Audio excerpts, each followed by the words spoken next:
تمام دیکھنے اور سننے والوں کو پیار بھرا سلام۔ رمضان المبارک کی راتوں میں سے ایک رات شب قدر کہلاتی ہے، جو بہت ہی قدر و منزلت اور خیر و برکت کی حامل رات ہے۔ اسی رات کو اللہ تعالیٰ نے 1000 مہینوں سے افضل قرار دیا ہے۔ 1000 مہینے کے 83 برس 4 ماہ بنتے ہیں۔ جس شخص کی یہ ایک رات عبادت میں گزری، اس نے 83 برس 4 ماہ کا زمانہ عبادت میں گزار دیا، اور 83 برس کا زمانہ کم از کم ہے، کیونکہ خیر من الف شہر کہہ کر اس امر کی طرف اشارہ فرمایا گیا ہے کہ اللہ کریم جتنا زائد اجر عطا فرمانا چاہے گا عطا فرما دے گا۔ اس اجر کا اندازہ انسان کے بس سے باہر ہے۔ امام زہری رحمۃ اللہ علیہ فرماتے ہیں کہ قدر کا معنی مرتبہ کے ہیں، چونکہ یہ رات باقی راتوں کے مقابلے میں شرف و مرتبہ کے لحاظ سے بلند ہے، اس لیے اسے لیلۃ القدر کہا جاتا ہے۔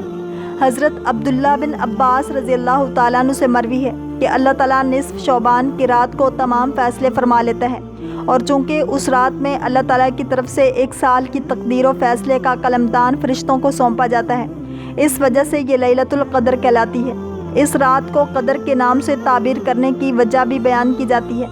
اس رات میں اللہ تعالیٰ نے اپنی قابل قدر کتاب قابل قدر امت کے لیے صاحب قدر رسول صلی اللہ علیہ وسلم کی معرفت نازل فرمائی۔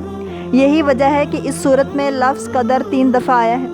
قدر کا معنی تنگی کا بھی آتا ہے۔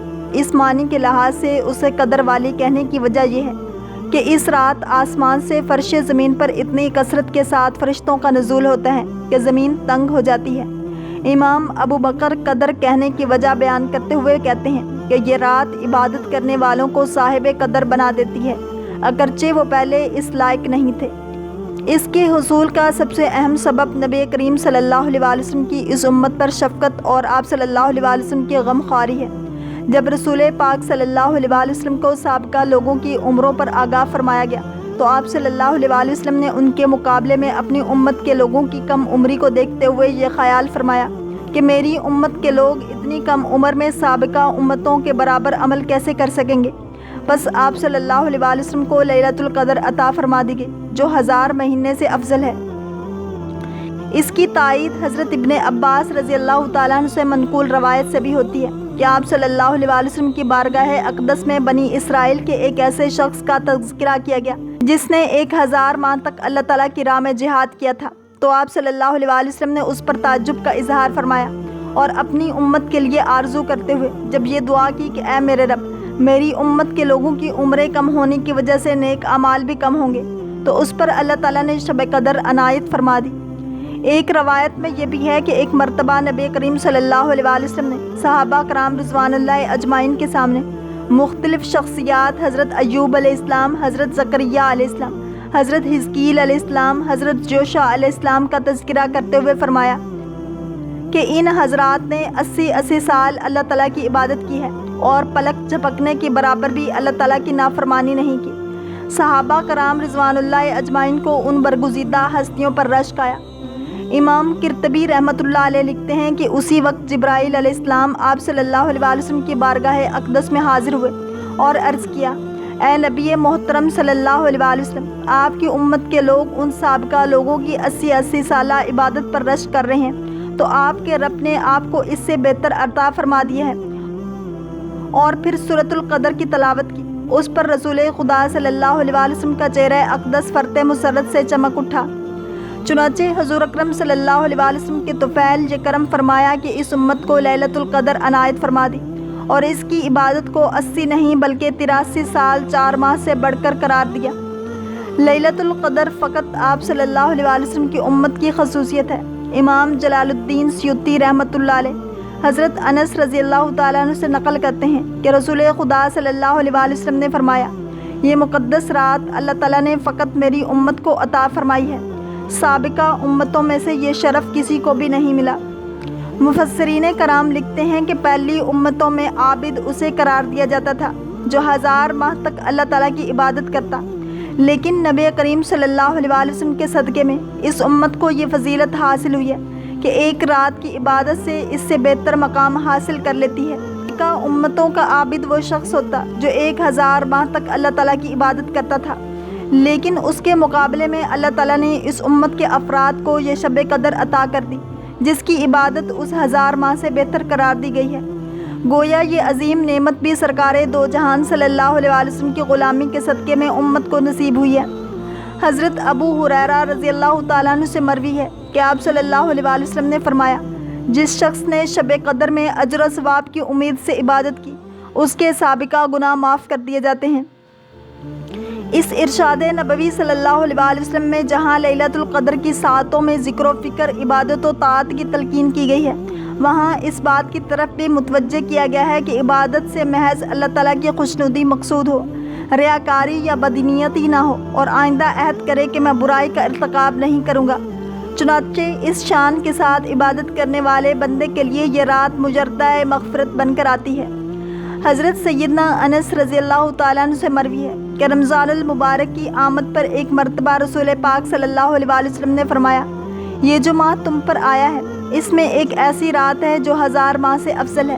جو شخص اس رات سے محروم رہ گیا، گویا وہ سارے خیر سے محروم رہا، اور اس رات کی بھلائی سے وہی شخص محروم رہ سکتا ہے جو واقعتاً محروم ہو۔ ایسے شخص کی محرومی میں واقعتاً کیا شک ہو سکتا ہے جو اتنی بڑی نعمت کو غفلت کی وجہ سے گنوا دے۔ جب انسان معمولی باتوں کے لیے کتنی راتیں جاگ کر بسر کر لیتا ہے، تو 80 سال کی عبادت سے افضل رات کے لیے 10 راتیں کیوں نہیں جاگ سکتا؟ حضرت انس رضی اللہ تعالیٰ عنہ سے روایت ہے کہ رسول خدا صلی اللہ علیہ وسلم نے لیلۃ القدر کی فضیلت بیان کرتے ہوئے فرمایا، شب قدر کو جبرائیل امین علیہ السلام فرشتوں کی جھرمٹ میں زمین پر اتراتے ہیں اور ہر شخص کے لیے دعائے مغفرت کرتے ہیں جو کھڑے بیٹھے یعنی کسی حال میں اللہ تعالیٰ کو یاد کر رہا ہو۔ اتنی اہم اور بابرکت رات کے مخفی ہونے کی متعدد حکمتیں بھی بیان کی گئی ہیں۔ دیگر اہم مخفی امور مثلاً اسم اعظم، جمعہ کے روز قبولیت دعا کی گھڑی کی طرح اس رات کو بھی مخفی رکھا گیا ہے۔ اگر اسے مخفی نہ رکھا جاتا تو عمل کی راہ مسدود ہو جاتی اور اسی رات کے عمل پر اکتفا کر لیا جاتا۔ ذوق عبادت میں دوام کی خاطر اس کو آشکار نہیں کیا گیا۔ اگر کسی مجبوری کی وجہ سے کسی انسان کی وہ رات رہ جاتی تو شاید اس کے صدمے کا ازالہ ممکن نہ ہوتا۔ اللہ تعالیٰ کو چونکہ اپنے بندوں کا رات کے اوقات میں جاگنا اور بیدار رہنا محبوب ہے، اس لیے رات تعین نہ فرمائی تاکہ اس کی تلاش میں متعدد راتیں عبادت میں گزریں۔ عدم تعین کی وجہ سے گناہ گاروں پر شفقت بھی ہے، کیونکہ اگر علم کے باوجود اس رات میں گناہ سرزد ہو جاتا تو اس سے لیلۃ القدر کی عظمت مجروح کرنے کا جرم بھی لکھا جاتا۔ چونکہ اعتکاف کا مقصد بھی تلاش لیلۃ القدر ہے، اس لیے ان آخری ایام کا اعتکاف سنت قرار دیا گیا۔ نبی کریم صلی اللہ علیہ وسلم کو جب تک اللہ تعالیٰ نے اس شب قدر کی تعین سے آگاہ نہیں فرمایا تھا، آپ صلی اللہ علیہ وسلم اس کی تلاش کے لیے پورا رمضان اعتکاف کرتے تھے، لیکن جب آگاہ فرما دیا گیا تو وصال تک صرف آخری عشرہ کا اعتکاف فرماتے رہے۔ 27ویں شب قدر کی رات ہے۔ جمہور علماء اسلام کی یہی رائے ہے۔ امام قرطبی رحمۃ اللہ علیہ فرماتے ہیں، علماء کا شب قدر کی تعین کے بارے میں اختلاف ہے، لیکن اکثریت کی رائے یہی ہے کہ لیلۃ القدر کی رات 27ویں شب ہے۔ ترجمان القرآن حضرت عبداللہ ابن عباس رضی اللہ تعالیٰ عنہ اور قاری قرآن حضرت ابی بن کعب رضی اللہ تعالیٰ عنہ کی بھی یہی رائے ہے۔ حضرت زوبن جیشن رضی اللہ تعالیٰ عنہ کہتے ہیں، میں نے حضرت ابن بن کعب رضی اللہ تعالیٰ عنہ سے کہا کہ حضرت عبداللہ بن مسعود رضی اللہ تعالیٰ عنہ کا قول ہے کہ جو شخص پورا سال عبادت کرے گا وہ شب قدر کو پا لے گا۔ حضرت ابی بن کعب رضی اللہ تعالیٰ عنہ نے یہ سن کر فرمایا کہ حضرت عبداللہ بن مسعود رضی اللہ تعالیٰ عنہ جانتے ہیں کہ شب قدر رمضان کی آخری راتوں میں سے ہے اور وہ 27ویں رات ہے، لیکن آپ نے اس کا ذکر اس لیے کر دیا تاکہ لوگ فقط انہی راتوں کو ہی نہ جاگیں بلکہ پورا سال عبادت کریں، اور اس کے بعد حلف اٹھا کر کہا کہ وہ رات 27ویں ہی کی ہے۔ میں نے پوچھا کہ آپ یہ کیسے کہہ سکتے ہیں؟ تو انہوں نے فرمایا کہ رسالت مواب صلی اللہ علیہ وسلم نے جو اس کی علامت بیان فرمائی ہے وہ اسی رات میں پائی جاتی ہے۔ سیدنا عبداللہ ابن عباس رضی اللہ تعالیٰ عنہ 27ویں کو شب قدر قرار دیتے ہوئے 3 دلیلیں بیان کرتے تھے، جس کو امام رازی رحمۃ اللہ علیہ نے اپنے الفاظ میں یوں بیان کیا۔ لیلۃ القدر کے 9 حروف ہیں اور اس کا تذکرہ 3 دفعہ ہوا ہے اور مجموعہ 27 ہوگا۔ سورۃ القدر کے کل 30 الفاظ ہیں جن کے ذریعے شب قدر کے بارے میں بیان کیا گیا ہے، لیکن اس صورت میں جس لفظ کے ساتھ اس رات کی طرف اشارہ کیا گیا ہے وہ ہیا ضمیر ہے، اور یہ لفظ اس صورت کا 27واں لفظ ہے۔ صورت کے کل کلمات 30 ہیں اور ان میں ہیا 27واں کلمہ ہے۔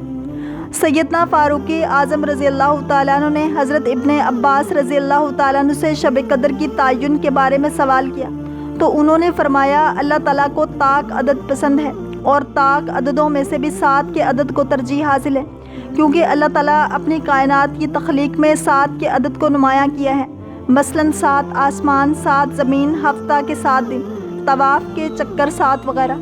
حضرت عائشہ صدیقہ رضی اللہ تعالیٰ عنہ سے مروی ہے کہ میں نے رسالت مواب صلی اللہ علیہ وسلم سے عرض کیا کہ شب قدر کا کیا وظیفہ ہونا چاہیے، تو آپ صلی اللہ علیہ وسلم نے ان الفاظ کی تلقین فرمائی: اے اللہ، تو معاف کر دینے والا اور معافی کو پسند فرمانے والا ہے، بس مجھے بھی معاف کر دے۔ اللہ کریم ہم سب کو دین اسلام کی پیروی کرنے والا اور عشق مصطفیٰ صلی اللہ علیہ وسلم نصیب فرما۔